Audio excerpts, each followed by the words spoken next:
On this special day, we got tennis, Star Wars, tea with tea. This mix is whack, so don't listen to what I say, but what I want to say.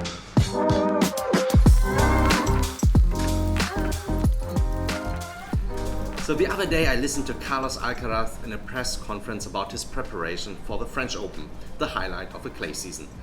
And it was utter nonsense. What a youngling. They should measure his midichlorian count again.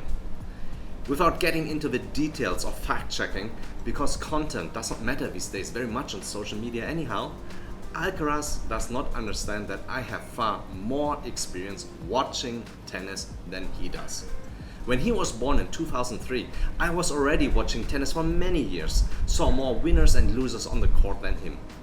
In 2022, he reached a quarterfinal of the French Open for the first time. I was already watching at least 30 finals by then. You know, when I watched Michael Chang in 1989 defeating Lendl, Alcaraz was not even planned yet. Neither was he on this planet when I watched The Phantom Menace. Okay, satire over. Let's move on to the real world, where the same kind of joke is even more ridiculous. How many times do we hear of people trying to let us know they are right because they are more experienced? I was using AI for 30 years and process mining for eons. I have done hundreds of implementation projects for thousands of clients for gazillions of dollars. Juggling with numbers, thinking that this would impress us. Often, a particular skill is being touted that actually has been merely watched and followed, while others did the real heavy lifting. Or rarely doing anything by themselves, or merely doing it on the surface. Few actually dug deep, but that does not make you a moisture farmer like Lars.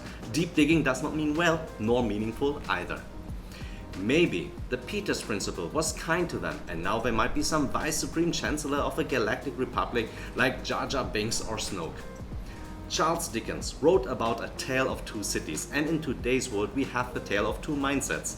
The PowerPoint layer of glossy slides and the working layer where BD-87 is not the name of a Star Wars droid, well, at least not yet. But I think the most revealing tale of those real imposters is following. They never have been really responsible and assumed the responsibility in its true form, with all the good and the bad. I had seen program managers responsible for setting up new factories and employing new staff in foreign countries without actually ever having been on site. They talk about restructuring, but never had to deliver the news to a person in person. Never had to hand them a tissue, drying up tears as the employee hears about his promotion to customer. I don't wish all those experiences I have personally made in my career to anyone, yet I must be grateful of the learning experiences they provided. So yes, I might have more experience watching tennis than Alcaraz, having seen many finals in my life. But Carlos is the one responsible for his own match when he is on court. He knows that, and he knows he was responsible for his journey to get to that sweet moment before defeat or victory. He had help and he allowed them to be part of his journey, but ultimately he needs to serve, return or volley by himself.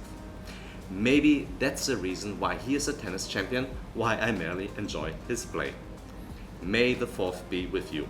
And by the way, Obi-Wan Kenobi likes Taurine tea.